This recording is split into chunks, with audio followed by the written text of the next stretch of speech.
अखंडमंडलाकारं व्याप्तं येन चराचरं तत्पदं दर्शितं येन तस्मै श्री गुरुवे नमः। अज्ञानान्धस्य लोकस्य ज्ञानाञ्जनशलाकया चक्षुरुन्मीलितं येन तस्मै श्री गुरुवे नमः। अध्यात्म विश्व विज्ञान यूट्यूब चैनल पर सर्वांग योग मालिका को देखने वाले हमारे प्रिय व्यूवर्स, शेयरकर्ता, सब्सक्राइबर्स, हमारे मार्गदर्शक, गुरुजन, हमारे प्रेरणा स्थान, हमारे टीम के सभी सदस्य और इस विश्व में अध्यात्म, ईश्वर, धर्म के विषय में जिज्ञासा रखने वाले समस्त आत्मरूप सज्जन भाई बहनों को हार्दिक प्रणाम, उनका हार्दिक स्वागत, अभिनंदन करते हुए सर्वांग योग मालिका के इस अत्यंत महत्वपूर्ण अंक में उनका हार्दिक स्वागत करते हैं। मित्रों, ईश्वर, धर्म और इसी प्रकार के विषयों पर अनेक मत, पंथ, संप्रदाय अनेक विचार प्रस्तुत करते हैं और उन विचारों में प्रमुखता से आत्मा ये शब्द अवश्य ही सुनने को मिलता है। और आत्मा की बात आते ही फिर अनेक प्रकार की वल्गनाएं, कल्पनाएं, अनेक प्रकार के यानी अतिरंजित, रोचक ऐसे वक्तव्य और अनेक प्रकार की ऐसी ऐसी बातें सुनने को मिलती है। अब तो ये भी सुनने को मिलता है कि आत्मा प्रवेश करती है और फिर वो बुरी आत्माएं निकालने के लिए अनेक मतों, पंथों, संप्रदायों में अनेक आयोजनों को किया जाता है। तो इस प्रकार की बातें समाज में लगी रहती है और वो वहीं रहती है जहां अज्ञान है, संशय है, भ्रम है और विशेष अपने मतों, पंथों, संप्रदाय के विषय में एक प्रकार की कट्टरता है, धार्मिक कट्टरता। और ये धार्मिक कट्टरता का उग्र स्वरूप ये विश्व अनादिकाल से देखता चला आ रहा है और ये इतना व्यापक विषय है कि इसमें अपना साम्राज्य बढ़ाना और लोगों की माल को लूट लेना, अनेक प्रकार की अनेक विभत्स कार्रवाइयाँ इस विश्व ने देखी, देख रही थी और देखी जाएगी आगे तक, क्योंकि ये संशय, भ्रम और ये अपने अपने मतों का अभिमान जब तक रहेगा तब तक ये विकृति निकलने वाली नहीं है। और इसीलिए विश्वरूप परमात्मा वो अपनी दया को बरसाते हुए इन अवतारों को इस जगत में भेजते हैं और वो इस रहस्य का उद्घाटन करते हैं कि ये विश्व में कुछ भी अलग नहीं है, एक ही परमात्मा है जिसने अनेक रूप धारण किए हैं, अनेक रूपों में वही एक परमात्मा लीला कर रहा है। फिर उसमें ये छोटा, वो बड़ा, ये काफिर, वो बुत परस्त और वो अनेक प्रकार की बातें जो हो रही है, उनका सबका पिता, माता, धाता यह विश्वरूप परमात्मा ही है। अब इस विश्वरूप परमात्मा को जानने के लिए सद्गुरु ने हमें सर्वांग योग दिया। सर्वांग योग में भगवान श्री मायानंद जी चैतन्य, इन्होंने हमें जागृत किया कि तुम्हारे पास साधन कौन कौन से हैं, ईश्वर को, परमात्मा को जानने के साधन क्या है तुम्हारे पास।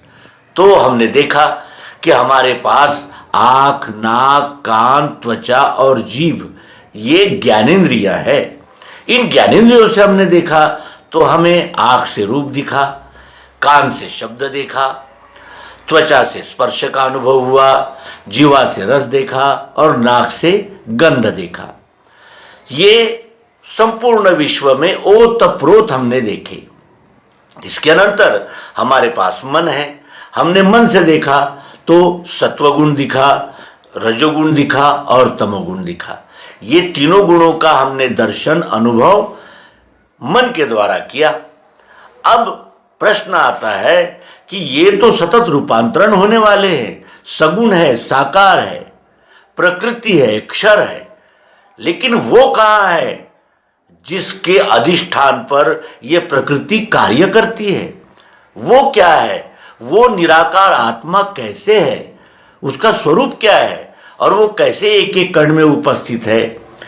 इस दृष्टि से इस अंक में भगवान श्री कृष्ण जी ने अर्जुन को दिया हुआ ज्ञान, अष्टावक्र ने जनक को दिया हुआ ज्ञान, श्री विशुद्धानंद जी सरस्वती जी ने मायानंद जी को दिया हुआ ज्ञान, वो आत्म विषयक अनुभव इस अंक में हम यथामति अपने मित्रों के आगे रखेंगे और आशा करते हैं कि वे भी अपने आगे अधिष्ठान स्वरूप पदार्थ रखकर उस पर प्रयोग करें और उस निराकार आत्मा को सर्वाकार जाने, देखें और अनुभव में लाए, क्योंकि बातों से समाधान नहीं हो सकता।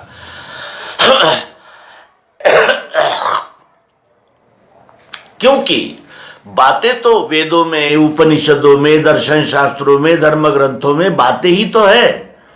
जप तप तीर्थ व्रत नेम अनेक कर्मकांड बातें ही तो है, लेकिन बातों से समाधान तो हुआ नहीं। अब देखें, बातों से समाधान नहीं होता, लेकिन प्रयोग से समाधान होता है, क्योंकि वो प्रत्यक्ष होता है। अब अक्षर आत्मा को जानने की सुरीतिये लखाते हैं, इसे लेना श्रद्धा से सात्विकी ही। संपूर्ण विश्व की लीला अक्षर में जिस हो रही, उसी में जो बैठी हैगी अस्ति भांति प्रियत्व से। वेदों के नेति का शेष वस्तु की उपलब्धि वो, उसी का भास सर्वत्र हो रहा दृश्य मात्र में। वो मिठास यही आत्मा है निराकार जानना, वस्तु के स्वाद में भी वो भरी है प्रिय रूप से। मिठास को हुई इच्छा देखूं निज स्वरूप में, तो क्या देख सकती है नेत्रों से निज रूप को। होते ही वृत्ति नेत्रों से देखना निज रूप, तो दिखेगा विश्व ये सारा यही उसका स्वरूप है। बुद्धि के बल से होवे अस्तित्व सिद्ध वस्तु का, आँखों से देखना चाहे दिखेगा विश्व रूप ही।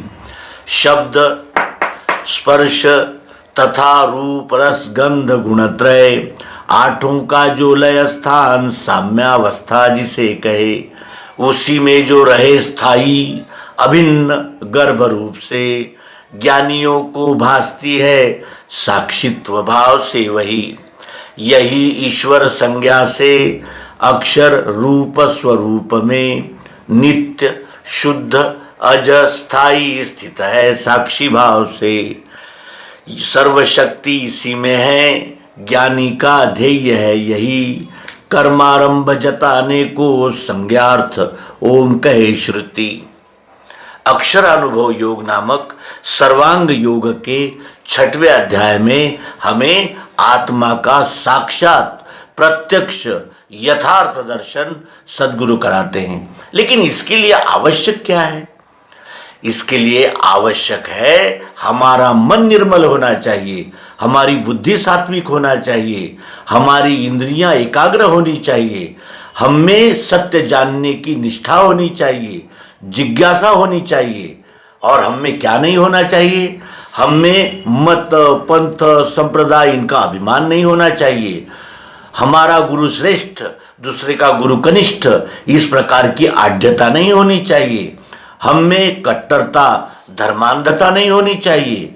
हमारा मन इतना निर्मल होना चाहिए कि इसमें कोई छल कपट बेईमानी दगाबाजी न रहे।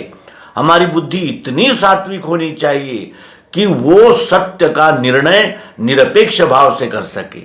और ये सब तैयारियां जब हो जाती है तब फिर हम आत्मा का दर्शन करने में योग्य हो जाते हैं।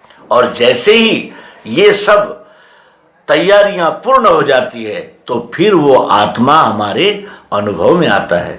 आगामी अंक में हम इस निराकार सर्वाकार सर्वप्रिय ओतप्रोत व्याप्त अस्तित्व भातित्व का साक्षात शाश्वत यथार्थ प्रायोगिक दर्शन करेंगे। और हम अपने सभी मित्रों को इस आत्मदर्शन की यात्रा में आमंत्रित करते हैं। आशा है वे सब आगामी अंक को देखेंगे, जानेंगे, समझेंगे और सद्गुरु युक्ति से विश्वरूप परमात्मा को देखकर फिर निसंशय होकर उस विश्वरूप परमात्मा की सेवा में संलग्न हो जाएंगे।